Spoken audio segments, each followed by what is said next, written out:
Your brain is wired to conserve energy with everything it does. And even when it comes to decision making, it is ruthless in conserving energy. And one of the ways it does that is something called cognitive bias. So, this, in a sense, is trying to pick up patterns in your environment to shortcut the decision making, which can inadvertently lead to us making mistakes. Now, the coffee bean approach from Jason Landers, who has been in the police force for 20 years, 7 of that has been a lead detective, and for the last 12 to 13 years is working all over the world, teaching people the art of interviewing and asking great questions and building capability in investigation. Now, the coffee bean approach to him, I asked him, Jason, what is the coffee beans of working through this cognitive bias? Because trying to understand what cognitive bias is, what your cognitive biases are, and if you are under the influence of a cognitive bias can be really, really challenging. So I said, Jason, what is the coffee bean approach? What neutralizes you in your experience during these investigations that can help you just see the evidence for what it is? Put aside any type of biases to make sure that investigation is led in a completely neutral way.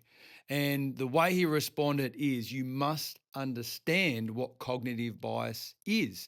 If you can't understand what cognitive bias is and you can't label what cognitive bias is, it's going to be very challenging for you to lead yourself through it. So he gave us several examples of during investigations and interview that he verbalized either that out loud or internally and said, look at the evidence. You must look at the evidence. And just that putting in those reps and using that common language to not only communicate with yourself but others now gave him complete confidence that when he is in a really critical investigation of some sort, he can now navigate his cognitive biases with ease, which means he's able to interview and investigate in a completely neutral way to get the best outcome for the people involved. So, hey team, Watto here. I'm building this from the ground up. One take, no script, just real talk. These videos are raw on purpose because confidence and impact come from showing up,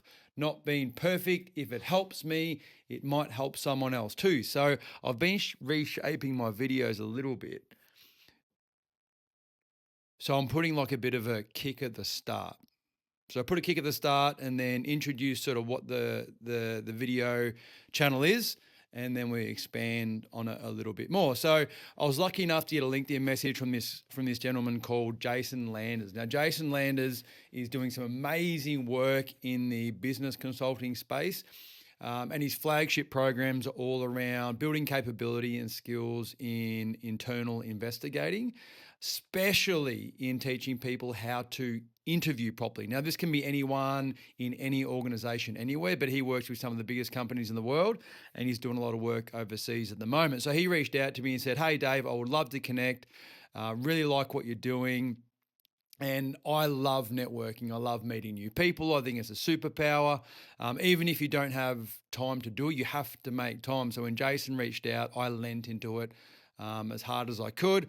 We had a video chat where we really connected, almost to the point where I feel like we're very much cut from the same cloth.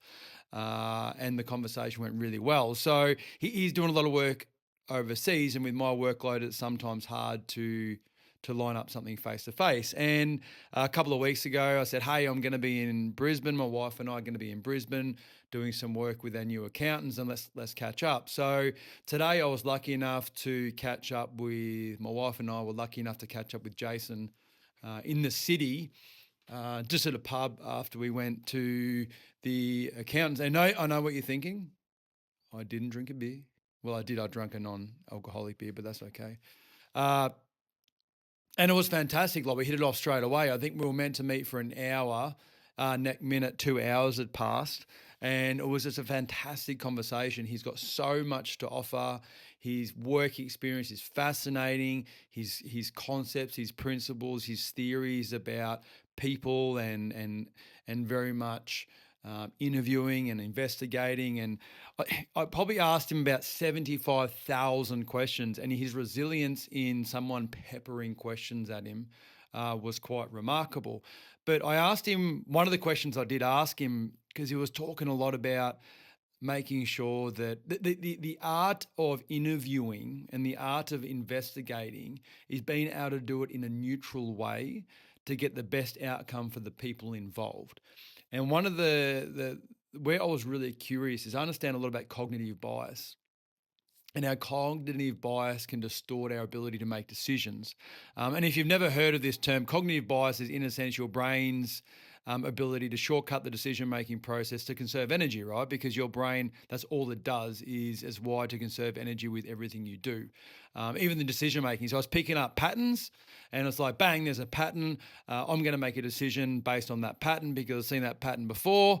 I don't need any more evidence. This is wrong or right or whatever the situation is. And if you are in the thick of completing an investigation or an interview of some sort, especially when someone's livelihood, is on the line. And Jason's done a lot of work in the police force, a lot of work in consulting in the investigation space, and he really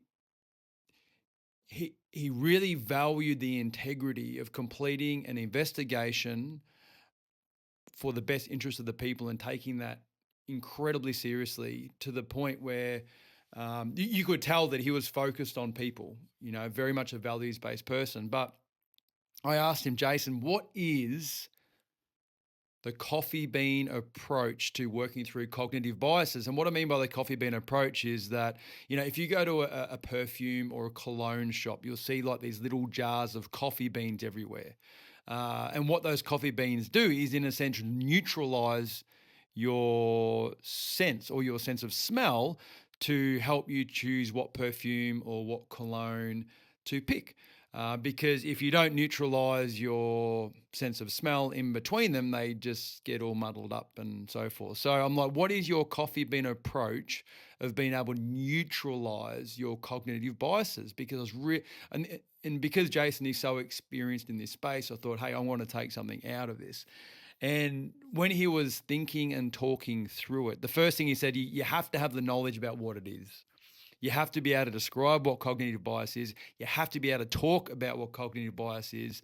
And then you have to be able to observe it and label it when you're potentially experiencing it, so that you can then lead yourself through it. And he said it's not easy and it's very much built on reps. Repetition builds confidence in self, working through those cognitive biases. So, very much from the start, he was talking about how it was incredibly challenging. After hundreds of investigations later, he is very aware of the cognitive biases and he's able to label them and work his way through it. I am mumbling a fair bit because I've had a pretty big day. Okay, I'm sorry about that. So, if I can sum up that, how do you work through your cognitive biases? Well, you got to know what it is. And remember, cognitive biases are simply your brain taking shortcuts to conserve energy when it's making decisions. And there's a whole array of different cognitive biases, and I can't even attempt to recite them all, but just simply Google it or ChatGPT. What are the most common cognitive biases found in this industry or this job or this type of personality? So you have to be able to label it, observe it and label it, then work your way through it. So that's, in a sense, that the key takeaway for me is that if you don't have the knowledge about something, you can't possibly drive the right behaviors within yourself. So you have to work on the knowledge, you have to work on the repetition to build confidence, to understand and lead yourself, especially through something like cognitive bias. So that's it for me today. One take, no script, just real talk. If you're learning out loud like I am, let's keep rolling. And if this hit for you, like, comment, and subscribe and share it with someone that needs it. Appreciate you for